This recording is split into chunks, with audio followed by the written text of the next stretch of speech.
My topic today is to introduce solutions, furnishing solutions that could work and give added value during the pandemic time, but also such that would be relevant in times to come as well.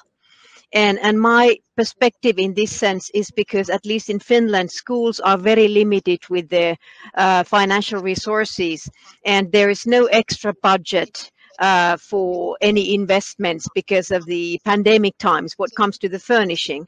So anything that the schools buy now should be workable whenever we come to the so-called normality again.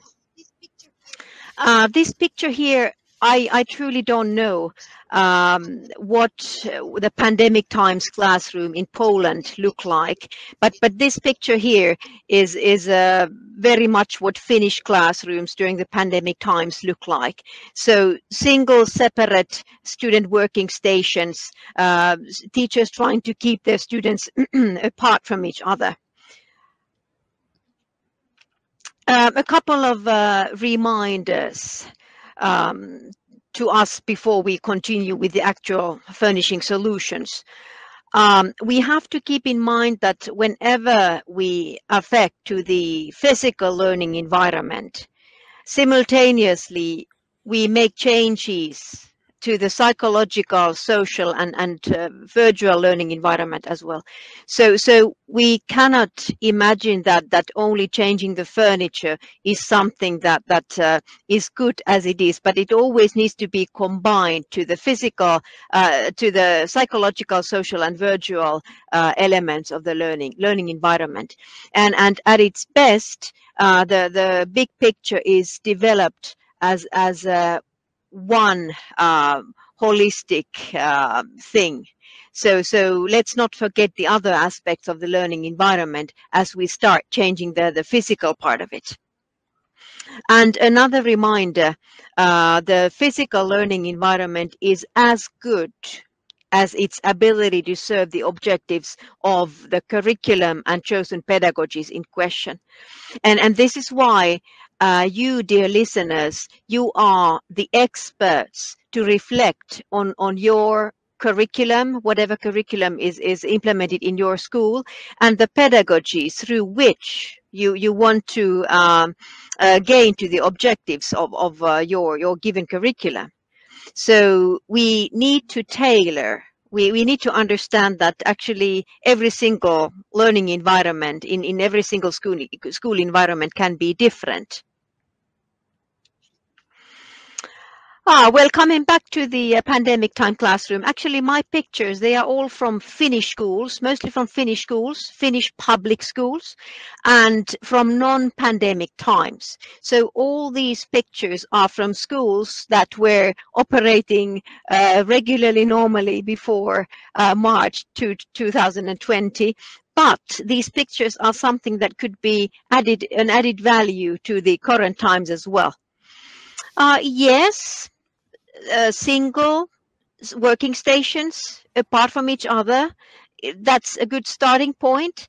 But with small solutions, the spaces can become more comfortable and cozy and even easier to keep the physical distance with. This is something totally different. This is from a multi-local, active, modern opening, a new Finnish school.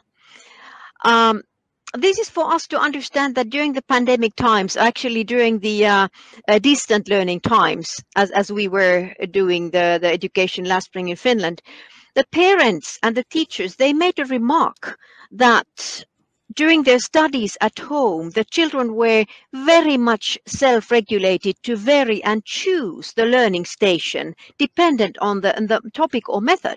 So at home, the students were changing their places from the kitchen table to the living room sofa, to lie down on the floor, sometimes to go outside or choose their bed. And this is something that should be the wisdom to the learning at schools as well. So we should be able to offer different kinds of working stations for the students between which to choose. And this classroom here, or this learning space here as it is, we all know that well, not necessarily as it is for the pandemic times, but we can choose some elements from here that could be utilized during these extraordinary times as well. First of all, why do separate single working stations, why should they need to be fixed? Or why should they need to be all similar? Here we have an example. We have flexible, movable, ergonomic, single working stations on the right here, height adjustable tabletops, height adjustable chairs, can be moved easily due to the casters, and offering a suitable ergonomic working space for all sizes of students. This is from an academic general upper secondary school in Finland. And these are the spaces, the high school environments where the students are the most dull in what comes to the learning environments, meaning that this variety does not usually exist. Well, why couldn't we, in a traditional teacher-centered setting even, why couldn't we give some options to the students like here? There are the first row sofa type of seating. There are the middle space regular kind of standard but ergonomic working stations, and in the back we've got the active seating with height adjustable tables. The students can choose to stand up if they so wish, and what the student has when he or she enters the classroom can make a decision and can vary between different kinds of working stations. And one more time, these stations as well can be taken apart from each other if we want to maintain the physical distance. Movable dividers then. We've seen pictures of plexiglass dividers in the pandemic times classrooms, but these kind of movable acoustic dividers could be utilized as well. So this is not a pandemic time classroom, but yes, it gives us a good example of how we could keep the students separate from each other.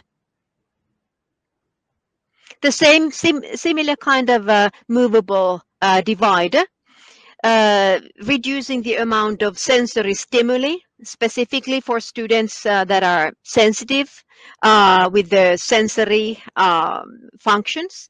And what they've done here, they place the student work on display as well.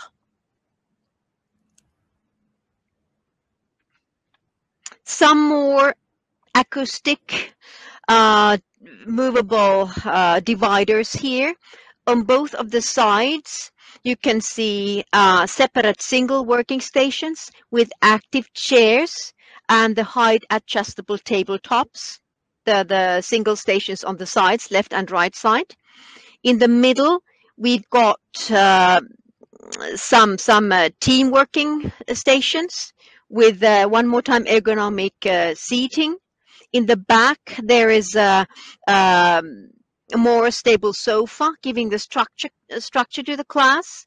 Still, some more dividers separating the space.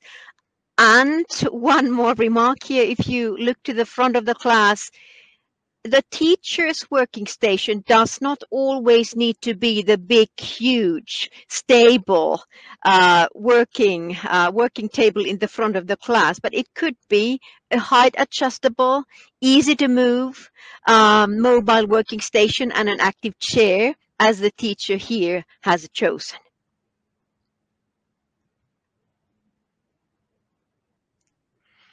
Cabinets. As we've got in the middle here, these are cabinets for a student use, but simultaneously they give us acoustic softening with the upholstered back, orange back of the cabinet. It's movable due to the casters, and as they're using it here, it is a divider of the space, giving structure, giving safe alleys to the class. Also pay attention to the multi-locality of this class. An example of a class that does not request all the students to work at the same kind of working station, but there is variety.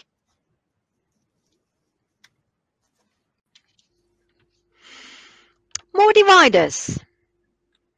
This is a space within a space solution as a divider. Easy to store, easy to assemble, easy to modify. So where the boys are working here on the right, it now consists of 4 elements. It can be 5 or even 6, after which it's a more closed den. The boys wanted to make it a learning den like this. What the girls on the left did, they wanted to make it into a tunnel. And not necessarily 2 or 3, but also 1 separate student can be given a chance to work independently in this kind of a den. Activating solutions where the students can affect with to the learning environment.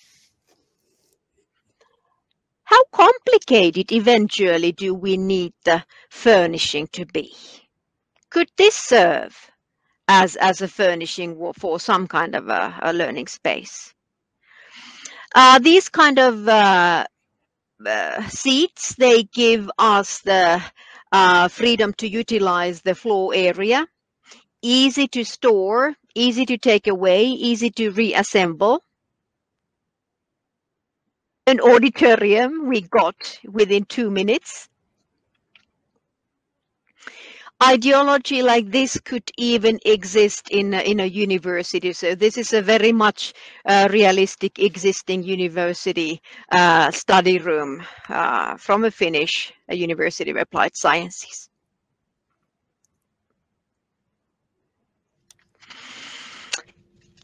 I don't know if you are allowed or if you encourage the students to utilize the floor area in your schools, because at least in Finland, the floor area gives a lot more space for the students to take their own space and even to keep distance to each other. This is a culturally sensitive issue, and I do understand if you would not do so. But in Finland, the floor area is very much an area where the students wish to work every now and then.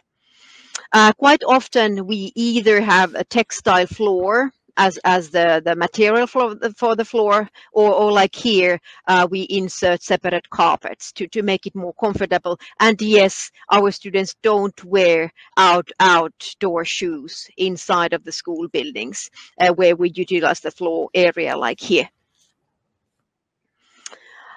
We can even add pieces of furniture that encourage and make it more inviting for the students to work on the floor, like these multi-purpose floor cushions. Or the floor cushions here. They are more like seating puffs already. With magnetic background, they can be stored on the floor, and they can be a piece of art with the shapes of them. You change the colors and it always looks different. And also the cleaning staff, which are quite strict in Finland, they find it easy to keep the floor clean with. And even with these kind of floor cushions, seating cushions, you can mark the seating for the students if you want them to keep a certain distance. This is, by the way, from a university in Kazakhstan, not only for small children. How about utilizing the hallways and spaces, such spaces in the schools which are not always utilized for learning purposes? At least in Finland, we used to have empty hallways and empty corridors, but this is what we started doing. Specifically during the pandemic times, the square meters in the corridors, they are very, very valuable. Easy to move, flexible learning stations. This is another room, another space that many schools might have. A stage area, usually kept empty, but what they did, they furnished it with easy to move, stackable stools, as easy to move foldable tabletop tables. And as you can see next to the mirror, we've got the stacked stools and tables, and within 2-3 minutes, this could be emptied and then made to a learning space again. What else then? Corridors, hallways, and stages can be utilized. School canteens are currently considered as learning spaces in Finland, so they are no more canteens or cafeterias only, but they are very much multi-purpose halls. Another picture from a school canteen, maximizing the available space. This is a special needs unit, which is specially furnished, but the canteen here with soft upholstered furniture and easy to move, easy to reorganize tables and chairs. So that's my message today to you, and any questions, very much welcome.